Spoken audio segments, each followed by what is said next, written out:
ஓம் Saravanabhava channel வாயிலாக உங்களை சந்திப்பதில் பெருமகிழ்ச்சி அடைகிறேன். இன்றைய பதிவு ஆனி மாத ராசி பலன்கள். முதலில் இந்த ஆனி மாதத்தினுடைய கிரக நிலைகளை பார்க்கலாம். அதன்படி பார்க்கும் பொழுது செவ்வாய் பகவான் இந்த ஆனி மாதம் 7ஆம் தேதி வரை மேசத்திலும், அதன் பிறகு பார்த்தீங்கன்னா ரிஷபத்துக்கு பயிற்சியாகிறது.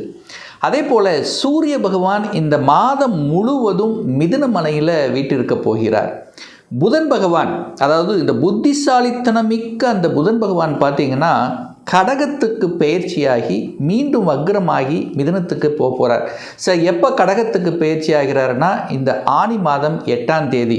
மீண்டும் வக்ர நிலையில் எப்போ மிதுனத்துக்கு வர்றாருன்னா ஆனி மாதம் 23ஆம் தேதி.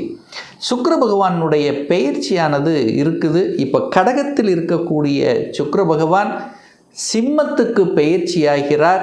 எப்போ அப்படின்னா ஆனி மாதம் 20ஆம் தேதி, அதாவது ஆகஸ்ட் மாதம் 4ஆம் தேதி இங்கே சிம்மத்துக்கு அமர இருக்கிறது. குரு பகவான் ஆனி மாதத்தில் எங்கே இருக்க போகிறார்? கடகத்தில் உச்ச பலத்தோட வலிமையாக இருக்க போகிறார். ராகு பகவான் எங்கே? கும்பத்தில் வீட்டிருக்க, கேது பகவான் சிம்மத்தில் அமர்ந்திருக்க, சனி பகவான் மீனத்தில் இருக்க போகுது. இந்த கிரக அமைப்புகளை வைத்துக்கொண்டு இந்த ஆனி மாதம் என்ன மாதிரியான பலபலங்கள், என்ன செய்யலாம், எதை செய்யக்கூடாது, என்ன மாதிரியான தெய்வ வழிபாடுகள் உகந்தது என்பதை பற்றி இந்த டீட்டெயிலை முழுவதுமாக நம்ம பார்க்க போகிறோம். அதற்கு முன்னால் நம்முடைய சேனலை நீங்கள் ஃபஸ்ட்டு டைம் பார்ப்பவர்கள் என்றால் மறக்காமல் சப்ஸ்கிரைப் பண்ணிக்கிங்க. துலாம் ராசி அன்பர்களே, ஆனி மாதம் எப்படி இருக்க போகுது அப்படின்னு பார்க்கும் பொழுது உங்கள் ராசிநாதன் என்று சொல்லக்கூடிய சுக்கிர பகவான் 10ஆம் இடம் என்று சொல்லக்கூடிய தொழில் ஸ்தானத்தில் போய் உட்கார்ந்துருக்கார். அப்போ நீங்கள் போய் 10ஆம் இடத்துல உட்கார்ந்துருக்கீங்க. அப்போ தொழில் ரீதியில் உங்களுடைய சிந்தனைகள், உங்களுடைய எண்ணங்கள், உங்களுடைய செயலாக்கம் அப்படிங்கிறது கண்டிப்பாக இருக்கும். ஏதாவது ஒரு சேஞ்சஸ் பண்ணணுங்கிற எண்ண உணர்வுகளை கண்டிப்பாக கொடுக்கும். அது குருவோடு சேர்ந்திருக்கார். அங்கே 10ஆம் இடத்தில் குரு உட்கார்ந்துருக்கார். 6ஆம் அதிபதியாகி 10ஆம் இடத்தில் உட்கார்ந்திருக்கார். உங்க ராசிநாதனோட சேர்ந்திருக்கார். அப்போ வேலை மாற்றம், உத்தியோக மாற்றம், ஊர் மாற்றம், இடம் மாற்றம் என்கின்ற மாற்றத்தில் சிந்தித்து கொண்டிருக்கக்கூடிய இந்த துலாம் ராசி என்பவர்களுக்கு அது சக்சஸ் கொடுக்கக்கூடிய ஒரு நல்ல மாதமாகவே உங்களுக்கு அமையப்பெறுகிறது. அது குருவோடு சேர்ந்திருக்கிறதுனால பெரிய மனிதர்களின் தொடர்புகள் என்பது கண்டிப்பாக உண்டு. அதே சமயத்தில் 6ஆம் அதிபதியோடு சேர்ந்திருக்கின்ற காரணத்தால் கண்டிப்பாக எங்கே கேட்டாலும் கடன் கிடைக்கும். கடன் கிடைக்காமல் இருக்காது. அதாவது வளர்ச்சிக்கு கடன் அப்படிங்கிறது கண்டிப்பாக உண்டு. ஆனால் கடன் தன்னுடைய கெப்பாசிட்டிக்கு மேலே போகக்கூடாது என்பதையும் ஆழமாக மனதில் பதிய வைத்து கொள்ள வேண்டும். ஏன்னா அதே சுக்கிரன் தான், உங்கள் ராசிநாதனான சுக்கிரன் தான் 8ஆம் அதிபதியாக வருவார். அப்போது சுக்கிரன் 8ஆம் அதிபதியாகி குரு 6ஆம் அதிபதியாகும் போது 6, 8 சேரும்போது கடனை அதிகரித்து விடும் அப்படிங்கிறது அமைப்பு. அப்போ கடன் தன்னுடைய கெப்பாசிட்டிக்கு மேலே போகக்கூடாதுங்கிறத ஆழமாக மனதில் பதிவு வைத்து கொள்ளுங்கள். சரி, குடும்பம், தனம், வாக்கு சார்ந்த விஷயங்கள் எப்படி இருக்கும்னா, கண்டிப்பாக குடும்பம் சார்ந்த விஷயத்தில் பிரச்சனையை கொடுத்து கொண்டிருந்த இந்த துலாமுக்கு இப்போ அந்த பிரச்சனையிலிருந்து விடுதலை பெறுவதற்குண்டான சந்தர்ப்ப சூழ்நிலைகளை உருவாக்கும். ஏன்னா இப்போ குரு 10ல் உட்காந்துட்டாரா, அந்த குரு பகவான் 2ஆம் இடத்தை பார்க்குறார். அதாவது குரு என்கின்ற கிரகம் 2ஆம் இடமான குடும்பஸ்தானத்தை பார்க்கறதுனால குரு பார்த்தால் கோடி நன்மை என்கின்ற அடிப்படையில் அந்த குடும்பஸ்தானத்தில் ஏதாவது ஒரு பிரச்சனை, ஏதாவது ஒரு தொந்தரவு, பணம் சார்ந்த விஷயம், வாக்கு சார்ந்த விஷயத்தில் ஏதாவது பிரச்சனை இருக்கிறது அப்படின்னா இப்போ நீங்களே அதை தீர்த்துக்கலாம், சுமூகமாக்கி கொள்ளலாம் அப்படிங்கிற எண்ண உணர்வுகளை தோற்றுவித்து அதுக்கு ஒரு சொல்யூஷனை கொடுக்கக்கூடிய ஒரு மாதமாக இந்த ஆனி மாதம் நிச்சயமாக அமையும். என தன காரக கிரகமான குரு பகவான் தனஸ்தானத்தை பார்க்கக்கூடிய அமைப்பு. அதாவது ஒரு பொருளாதாரத்தை கொடுக்கக்கூடிய ஒரு கிரகம் அப்படின்னா அது குரு. அது உச்சமாக உட்கார்ந்திருக்கார். உச்சமாகி உங்களுடைய தனஸ்தானத்தை பார்க்கிறார். அப்போ கண்டிப்பாக உங்களுக்கு பொருளாதார மாற்றங்கள், பொருளாதார ஏற்றத்தை தரக்கூடிய அமைப்பு, அல்லது ஏதோ ஒரு இடத்துல பணம் லாக்காக இருக்குன்னா அந்த பணம் உங்களுக்கு ரிலீஸ் ஆவதற்கான வாய்ப்புகள், சந்தர்ப்பங்கள் பேச்சு சார்ந்த விஷயங்கள், பெரிய மனிதருக்கு உண்டான அந்த பேச்சு, அதாவது எந்த இடத்தில் எதை பேசணும் எதை செய்யணும் என்கின்ற அறிவாற்ற சிந்தனைகள் கண்டிப்பாக உண்டு. ஏன்னா புதன் என்கின்ற கிரகம் ஆட்சி பலத்தோட, அது பாக்கியஸ்தானத்தில், அது லாபாதிபதியோடு சேர்ந்திருக்கக்கூடிய அமைப்பில் பேச்சு நன்றாக இருக்க போகிறது. பேச்சை வைத்து பிழைக்கக்கூடிய துறையில் இருக்கின்றவர்களுக்கு தன லாபம் என்பது கண்டிப்பாக உண்டு. 3ஆம் அதிபதி முயற்சி ஸ்தானத்தின் அதிபதி, தைரிய வீரியத்தை கொடுக்கக்கூடிய ஒரு கிரகம் அப்படின்னா இந்த துலாம் ராசி என்பவர்களுக்கு 3ஆம் அதிபதியான குரு பகவான் தான். அந்த குரு பகவான் உச்ச பலத்தோட வலிமையாக இருக்கார். அப்போ தைரியத்தோட எதையும் செய்யலாம், எதையும் பண்ணலாம், எதையும் சாதிக்கலாம் என்கின்ற எண்ண உணர்வுகளை கொடுக்கும். ஸோ அந்த 3ஆம் இடம் தான் ஒருத்தருக்கு கீர்த்தியை கொடுக்கக்கூடிய இடம். அந்த கீர்த்தியை கொடுக்கக்கூடிய அந்த கிரகம் உச்சமாக இருக்கு. அப்போ புகழையும் கீர்த்தியையும் கொடுக்கக்கூடிய அமைப்பில் தான் இந்த மாதம் இருக்கிறது. அப்போ ஒரு சிலர் உங்களுக்கு பாராட்டக்கூடிய அமைப்புங்கிறது உண்டு. சிறுதூர பிரயாணங்கள் தொழில் ரீதியாக, ஏன்னா 3ஆம் அதிபதி 10ல் இருக்கிறதுனால தொழில் ரீதியாக சில, அதாவது ஒரு டிராவல் பண்ணக்கூடிய அமைப்புகள் சந்தர்ப்பங்கள் உண்டு. விற்பனை சார்ந்த விஷயத்திலும் சக்சஸை கொடுக்கக்கூடிய அமைப்பு, புதிய ஒப்பந்தங்கள் கிடைக்கக்கூடிய வாய்ப்புகள் சந்தர்ப்பங்கள், அல்லது ரிஜிஸ்ட்ரேஷன் பண்ணக்கூடிய சந்தர்ப்ப சூழ்நிலைகளை நிச்சயமாக இந்த துலாம் ராசி என்பவர்களுக்கு ஏற்படுத்தும். சார் என்ன சார் ரிஜிஸ்ட்ரேஷன் பண்ணலாம்? 4ஆம் இடம் பாருங்கள். 4ஆம் இடம் என்பது வீட்டை குறிக்கக்கூடிய, இடத்தை குறிக்கக்கூடிய, நிலத்தை குறிக்கக்கூடிய, வண்டி வாகனத்தை குறிக்கக்கூடிய இடம் அந்த 4ஆம் இடம். அந்த 4ஆம் இடத்தை குரு என்கின்ற ஒரு சுபகிரகம் பார்வை செய்கிறது. அங்கே சுக்கிரனும் பார்க்குறார். அப்போ நீங்கள் சுக்கிரனுங்கிறது உங்கள் ராசி அதிபதி 4ஆம் இடத்தை பார்க்குது. அப்போது கண்டிப்பாக 4ஆம் அதிபதியையும் குரு பார்க்குறார். அப்போ 6க்குரியவன் அல்லவா? அப்போ கடனை வாங்கி ஒரு வீட்டை வாங்கக்கூடிய அமைப்பு அல்லது ஒரு இடத்தை வாங்கக்கூடிய அமைப்பு சந்தர்ப்பங்கள்ங்கிறது அதிகமாக இருக்கிறது இந்த துலாம் ராசி என்பவர்களுக்கு. சார் இதில் எத்தனை % சக்ஸஸ் கொடுக்கும்? 100க்கு 95% சக்ஸஸ் கொடுக்கக்கூடிய அமைப்பு இந்த கோச்சார் ரீதியில் மிக சரியாகவே இருக்குன்னு சொல்லுவேன். ஏன் சொல்கிறேன் அப்படின்னா 4ஆம் இடம்தான் ஒரு வீடு, வண்டி, சொத்துக்கள், அசையும் அசையா சொத்துக்களை குறிக்கக்கூடிய இடத்தை வீட்டுக்கு காரக கிரகமான சுக்கிரனும் பார்க்கிறார், குரு பகவானும் இணைந்து பார்க்கிறது, 4ஆம் அதிபதியான சனி பகவான அந்த குரு பார்க்கிறார். அப்போ கண்டிப்பாக நீங்கள் எங்கே கேட்டாலும், வங்கியில் கேட்டாலும், எங்கே கேட்டாலும் பணம், லோன் கிடைக்கும். கடனை வாங்கி இடத்தை, நிலத்தை, வீட்டை வாங்கக்கூடிய யோகம் இந்த மாதம் பரிபூர்ணமாக இருக்கிறது இந்த துலாம் ராசி அன்பர்களுக்கு.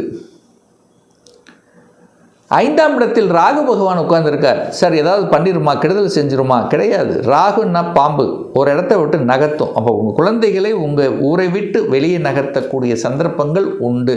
சரி, எங்கே நகருவாங்க? ஒன்று படிப்புக்காக உங்கள் ஊரை விட்டு வெளியே நகருவாங்க. அதுவும் அதாவது ஒரு டிஸ்ட்ரிக்ட் டு டிஸ்ட்ரிக்டாக இருக்கலாம், அல்லது வேறு ஸ்டேட் விட்டு ஸ்டேட் மாறக்கூடிய அமைப்பு, அல்லது ஒரு சிலருக்கு வெளிநாட்டு சென்று படிக்கக்கூடிய யோகமும் உண்டு. ஏன்னா ராகுன்னா பாம்பு, பாம்பு ஒரு இடத்துல நிற்காது, அங்கங்கே ஓடும். அந்த மாதிரி வெளிநாட்டுக்கு காரக கிரகமான அந்த ராகு பகவான் 5ஆம் இடமான குழந்தை ஸ்தானத்தில் உட்கார்ந்துருக்கிறதுனால குழந்தைகள் படிப்புக்காக வெளியூர், வெளிமாநிலம் செல்லக்கூடிய அமைப்பு இந்த மாதம் பரிபூர்ணமாக உண்டு. 6ஆம் அதிபதி 6ஆம் இடத்தை பார்க்கிறார். குரு பகவான் தன் வீட்டை பார்க்கிறார். 6ஆம் இடத்தில் என்ன இருக்குது? வேலை உண்டு. வேலை இல்லாத இந்த துலாம் ராசி என்பவர்களுக்கு கண்டிப்பாக இந்த மாதம் வேலை வாங்கி கொடுத்துவிடும். நீங்கள் என்ன படிப்பு படித்திருக்கிறீர்களோ, உங்களுடைய ஸ்டேட்டஸ் என்னவோ அதற்கு தகுந்த மாதிரி வேலை கிடைப்பதற்கான அமைப்பு பரிபூர்ணமாக உண்டு. 1.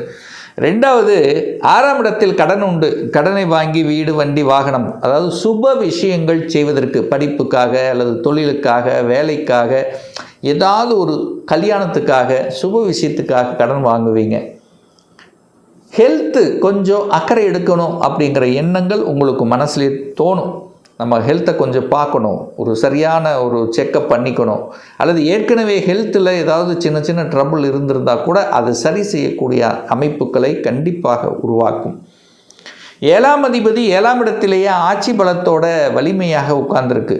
அப்போ 7ஆம் அதிபதியும், 7ஆம் இடம் என்றது செவ்வாயை குறிக்கக்கூடிய இடம், அந்த அதிபதி ஆட்சி பலத்தோட வலிமையாக இருக்கிறது. அதெல்லாம் நல்லா இருக்குது.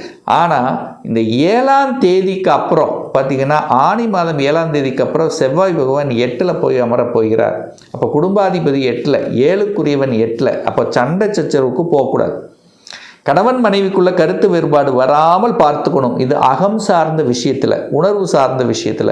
ஆனால் கணவன் சொத்துக்கள் அல்லது மனைவி சொத்துக்கள் சார்ந்த விஷயங்கள் வருமானு கேட்டால் கண்டிப்பாக திடீரென்று அதுக்கான அந்த சொத்துக்கள் வரணும் அப்படிங்கிற எண்ண உணர்வுகள் இருக்கிறவங்களுக்கெல்லாம் டக்குன்னு கிடைச்சிடும். ஒரு நல்ல செய்தி கிடைக்கக்கூடிய அமைப்புகள் கண்டிப்பாக உண்டு.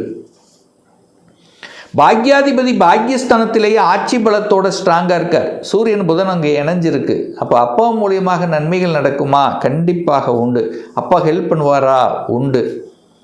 உங்கள் பாக்கியத்துக்காக ஏதாவது இந்த பாக்கியம் வேணும் அந்த பாக்கியம் வேணும்னு நினச்சிட்டு இருக்கீங்களா? ஏதோ ஒரு நல்ல பாக்கியம் கிடைக்கும். ஏன்னா புதன் வலிமையாக உட்கார்ந்துருக்கார். சூரியன் புதன் நண்பர்கள் அந்த இடத்துல உட்கார்ந்துருக்கு. லாபாதிபதி 9-11 கனெக்ட் ஆகுது.